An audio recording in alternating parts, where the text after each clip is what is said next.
مشکل ترین سوال ہوتے تھے امیر معاویہ رضی اللہ تعالیٰ عنہ اس کا جواب دیا. نبی نے فرمایا احلم امتی معاویہ، میری امت کا سب سے بڑا حلم والا، حوصلے والا، تدبر والا امیر معاویہ ہے. غسان کا بادشاہ آیا، امام الانبیاء صلی اللہ علیہ وسلم کی خدمت میں حاضر ہوا، اللہ کے پیغمبر صلی اللہ علیہ وسلم کے پاس بیٹھا رہا، گفتگو ہوتی رہی. کہنے لگا میں آپ کے لیے ہدیہ، تحفے اور تحائف بھیجنا چاہتا ہوں، آپ اپنے کسی غلام کو میرے ساتھ بھیج دیجیے تاکہ اس کے ہاتھوں میں میں وہ آپ کے لیے ہدایہ اور تحائف بھیج دوں. اللہ کے پیغمبر صلی اللہ علیہ وسلم نے حضرت امیر معاویہ رضی اللہ تعالیٰ عنہ کو حکم دیا، معاویہ جاؤ اس کے ساتھ چلے جاؤ. امیر معاویہ رضی اللہ تعالیٰ عنہ نے پیغمبر کے حکم کی یوں تعمیل کی کہ جوتا دور پڑا تھا تو جوتا پہننے نہیں گئے، بغیر جوتے کے اس کے ساتھ چل رہے ہیں، وہ اپنی سواری پہ سوار ہے. حضرت امیر معاویہ نے اسے کہا مہربانی کر مجھے اپنے ساتھ سواری پہ سوار کر لے. وہ کہنے لگا واہ عجیب باتیں کرتا ہے، کیسی بات کرتا ہے، تو غلام ہے، میں سردار ہوں، تجھے میں اپنی سواری پہ کیسے سوار کروں.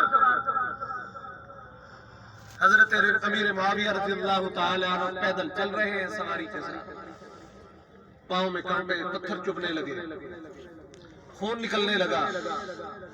حضرت امیر معاویہ رضی اللہ تعالی عنہ نے اسے کہا یوں کر تو اپنا جوتا مجھے دے دے، تو سواری پہ سوار ہے، میں تیرا جوتا پہن لوں، تیرے ساتھ چل رہا ہوں. اس نے کہا خبردار دوبارہ جوتا نہیں مانگنا، یہ بادشاہ کا جوتا ہے اور تو ایک غلام ہو کر میرا جوتا پہنے گا، یہ میرے جوتے کی توہین ہے، میں تجھے یہ جوتا نہیں دیتا. حضرت امیر معاویہ رضی اللہ تعالیٰ عنہ ننگے پاؤں اس کے ساتھ گئے اور جو ہدیے اور تحائف اس نے دیے وہ لائے، اللہ کے پیغمبر صلی اللہ علیہ وسلم کی خدمت میں پیش کیے. اللہ کے پیغمبر صلی اللہ علیہ وسلم نے دیکھا امیر معاویہ کے پاؤں میں سے خون رس رہا ہے، خون نکل رہا ہے. پوچھا معاویہ یہ کیا ہوا؟ کہا اللہ کے پیغمبر میں اس کے ساتھ کیا تھا، جوتے نہیں پہنے. کہا اللہ کے پیغمبر اگر جوتے پہننے جاتا تو آپ کے حکم میں ماننے میں دیر ہو جاتی، اس لیے جوتا پہننے لگا. پھر وقت آیا، اللہ نے اسلامی حکومت اور پھیلائی، وہی سردار زادہ غلام بن کے آیا اور جناب قیدیوں میں ہے وہ. حضرت امیر معاویہ رضی اللہ تعالیٰ عنہ نے فرمایا اس کو علیحدہ بہترین کمرے میں رکھو، اس کو اچھا کھانا کھلاؤ، اس کی تعظیم و تکریم کرو. 3 دن تک اسے اچھا کھانا کھلایا. اس کے بعد اسے بلایا، کہا مجھے جانتا ہے؟ اللہ کہا نہیں میں نہیں پہچانا.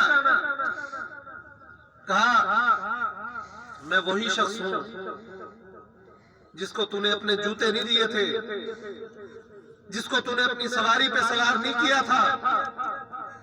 میں نے کہا تھا سواری پہ سوار کر، تو نے کہا جناب یہ کیسے ہو سکتا ہے کہ تو غلام ہو کر میری سواری پہ سوار ہو. میں نے جوتے مانگے، تو نے کہا کہ میں اپنا جوتا دوں، یہ توہین ہے. حیران ہوا، آنکھیں کھل گئی. کہنے لگا امیر معاویہ میں نے تو تیرے ساتھ بہت برا سلوک کیا تھا، میں نے اپنی جوتی تجھے پہننے کے لیے نہیں دی. آج وجہ کیا ہے کہ جس نے تجھے اپنی جوتی پہننے کے لیے نہیں دی، اپنی سواری کے ساتھ پیدل چلایا، تیرے پاؤں میں خون دیکھ کر اس کو ترس نہیں آیا، اچھا کھانا کھلاتا ہے، اس کی مہمان نوازی کرتا ہے، وجہ تو بتا۔ امیر معاویہ نے کہا وہ تیرا اخلاق تھا یا میرا اخلاق ہے؟ مجھے پیغمبر نے فرمایا احلم امتی معاویہ، میری امت کا سب سے بڑا علم حوصلے والا امیر معاویہ ہے۔ امیر معاویہ کوئی عام شخص تو نہیں، عمر بن خطاب رضی اللہ تعالیٰ عنہ کا دور ہے، امیر معاویہ شام کے گورنر ہے، حضرت عمر رضی اللہ تعالیٰ عنہ سفر سے واپس آ رہے ہیں، شام میں پہنچے تو دیکھا کہ امیر معاویہ کا بہت بہترین اچھا لباس، بڑے اچھے کپڑے پہنے ہوئے ہیں، اور لوگوں نے بھی کہہ دیا کہ ہمارا خلیفہ جو ہے یہ بہت اچھا قیمتی لباس پہنتا ہے۔ عمر کوئی عام شخص تو نہیں تھا، عمر وہ جس کے درے کو زمین قبول کرتی ہے، عمر وہ جس کی چادر کو آگ قبول کرتی ہے اور پہاڑ میں واپس چلی جاتی ہے، عمر وہ جس کے حکم کو ہوا مانتی ہے، لاکھوں میل دور عمر کا پیغام لے کر جاتی ہے، عمر وہ جس کے درے کو زمین مانتی ہے کہ درہ ہمارا زمین ہلنا رک گئی، عمر وہ جس کے خط کو دریا مانتے ہیں کہ خط دریا نیل کے نام لکھا تو دریا نیل چلنے لگا، عمر وہ جس کے سوال کا جواب دینا کوئی عام بات نہیں تھی۔ جس وقت امیر معاویہ رضی اللہ تعالیٰ عنہ سے جناب عمر نے یہ سوال کیا کہ معاویہ تو دیکھتا نہیں میں امیر المومنین ہوں اور میں اتنے اچھے کپڑے نہیں پہنتا، جتنی سادگی کے ساتھ جناب عمر نے زندگی گزاری، صحابہ کرام کہتے ہیں ایک صحابی حضرت عمر کے پاس گیا، کھانا کھا رہے ہیں، حضرت عمر نے کہا تم بھی کھانا کھا، ایک لقمہ توڑا، منہ میں ڈالا، اس کو چبا رہے، چباتے رہے چباتے رہے چباتے رہے، حلق سے نیچے نہیں اترا، باہر نکلے، منہ سے وہ لقمہ نکال کر چھت پہ پھینک دیا، اور پھر وہ گئے اپنے ساتھ صحابہ اکرام کو جمع کیا، کہا حضرت عمر کی خدمت میں حاضر ہو اور جا کر کہیں کہ اللہ نے فتوحات دے دی ہے، اب تو اچھا کھانا کھا لیا کرے، لیکن کون کہے، کسی کی جرات نہیں، مشورہ کرنے لگے کہ کون ایسا شخص ہو جو جا کر امیر عمر رضی اللہ تعالیٰ عنہ کو یہ بات کہے۔ مشورہ کر کے وہ سیدہ حفصہ رضی اللہ تعالیٰ عنہ کے پاس آئے، کہنے لگے سیدہ حفصہ حضرت عمر کی بیٹی ہے، رسول اللہ صلی اللہ علیہ وسلم کی زوجہ محترمہ ہے، ان کے پاس جاتے ہیں اور ان کی خدمت میں جا کر عرض کرتے ہیں، وہ حضرت عمر رضی اللہ تعالیٰ عنہ کو کہے۔ تو صحابہ جمع ہوئے اور حضرت حفصہ کے پاس آئے، آ کے عرض کرنے لگے کہ ایک بات اپنے ابا جان سے کہنا اور خیال کرنا، ہمارا نام نہ بتانا، اگر ہمارا نام بتاؤ گی تو عمر کا درہ بہت سخت ہے، اس لیے ہمارا نام نہ لینا، پیغام پہنچا دینا، عمر سے کہہ دینا کہ اب تو اللہ نے فتوحات دے دی ہے، اللہ نے مال بہت دے دیا ہے، اب تو آپ اچھا کھانا کھا لیا کریں۔ تو جب حضرت حفصہ نے یہ پیغام حضرت عمر کو پہنچایا تو حضرت عمر رضی اللہ تعالیٰ عنہ نے کہا حفصہ تجھے پتہ نہیں رسول اللہ صلی اللہ علیہ وسلم کا زمانہ کیسا گزرا، جس وقت حدیث کی کتابیں پڑھتے ہیں علماء کرام موجود ہیں، استاد جی مولانا غلام مرتضیٰ صاحب سے پوچھیں، آج ہم 10 کھانے کھا کر بھی اللہ کے ناشکر ہوتے ہیں، لیکن پیغمبر کی زندگی کو پڑھو۔ سیدہ طیبہ طاہرہ عفیفہ حضرت عائشہ صدیقہ کا بھانجا عرض کرتا ہے کیسے گزارا ہوتا تھا، دو مہینے تک لگاتار اللہ کے پیغمبر کے گھر میں چولہا نہیں جلتا تھا۔ بھانجوں نے پوچھا خالہ جان گزارا کیسے ہوتا تھا؟ کام سایوں کے جانور تھے، وہ تھوڑا سا دودھ بھیج دیا کرتے تھے، ہم وہ دودھ پی کر گزارا کرتے تھے۔ حضرت عمر نے کہا کہ ان کے نام بتا جنہوں نے تجھے یہ پیغام دیا، میں ان سے پوچھوں؟ تو حضرت حفصہ نے کہا انہوں نے نام بتانے پر پابندی لگائی ہے، یہ عمر ہے، لیکن امیر معاویہ چونکہ پیغمبر کی دعا تھی اللہم املاہ بالعلم، اور نبی کی دعا رب کبھی رد نہیں کرتا، نبی کی دعا قبول ہوئی، معاویہ کا سینہ علم کے لیے ایسا کھلا کہ پھر سامنے آنے والا لاجواب ہو جاتا تھا۔ امیر عمر نے کہا معاویہ تم ایسا لباس پہنتے ہو، وجہ کیا ہے؟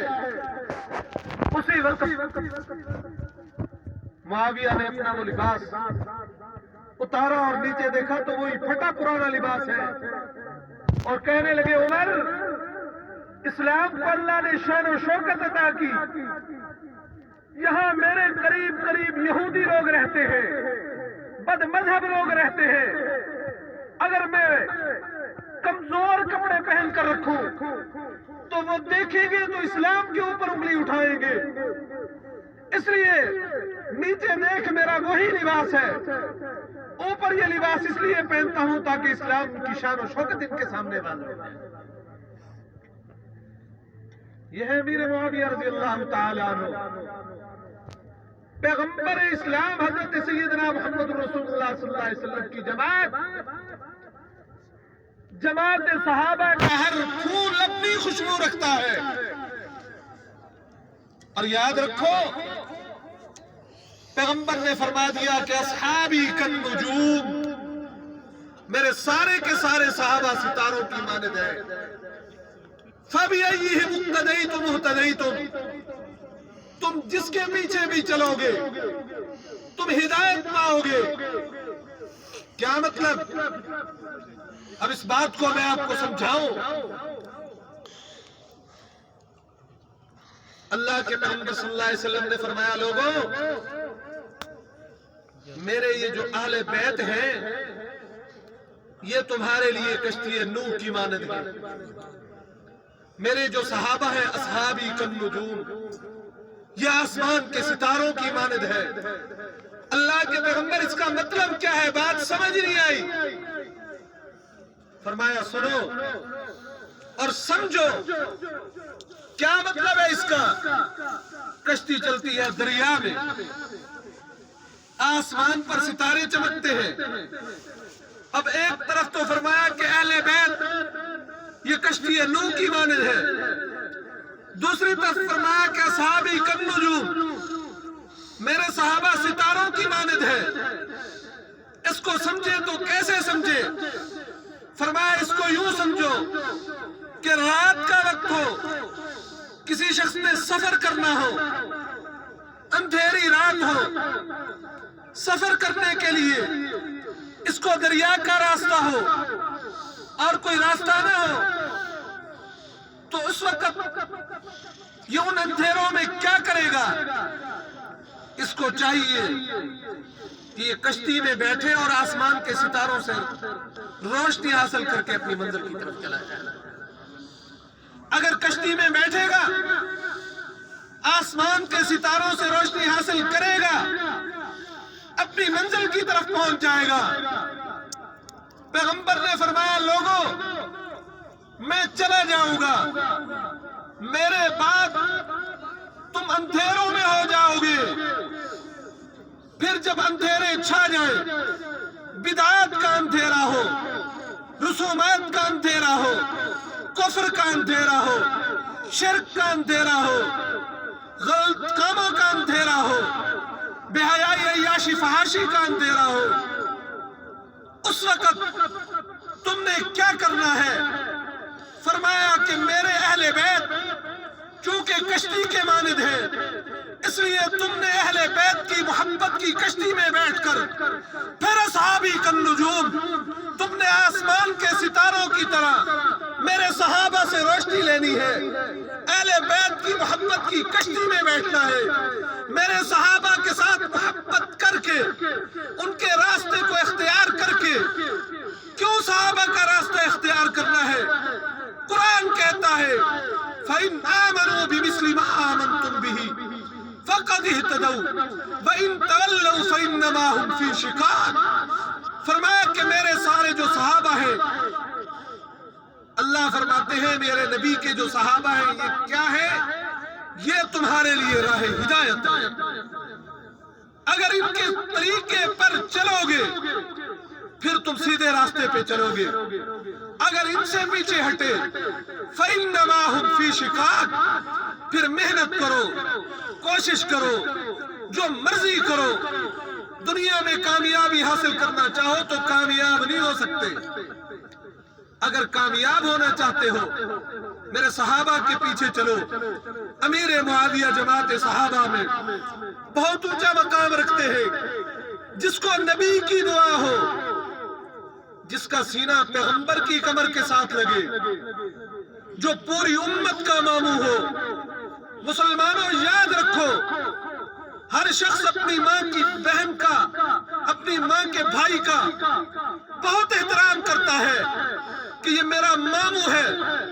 امیر معاویہ حضرت ام حبیبہ کے بھائی ہیں، حضرت ام حبیبہ اہل بیت پیغمبر ہیں، اور اہل بیت مومنوں کی ماں ہوتی ہے۔ امیر معاویہ پوری امت کے ماموں ہیں۔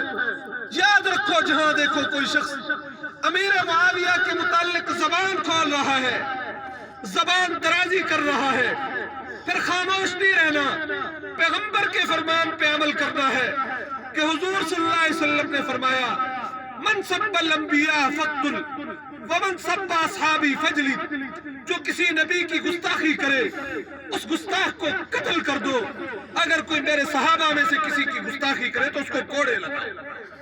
اس لیے یہ میرے اور تیرے ایمان کا تقاضا ہے کہ جو کسی صحابی کے خلاف بکواس کرے خاموش نہیں رہنا۔ دعا جو کہا سنا اللہ عمل کی توفیق عطا فرمائے۔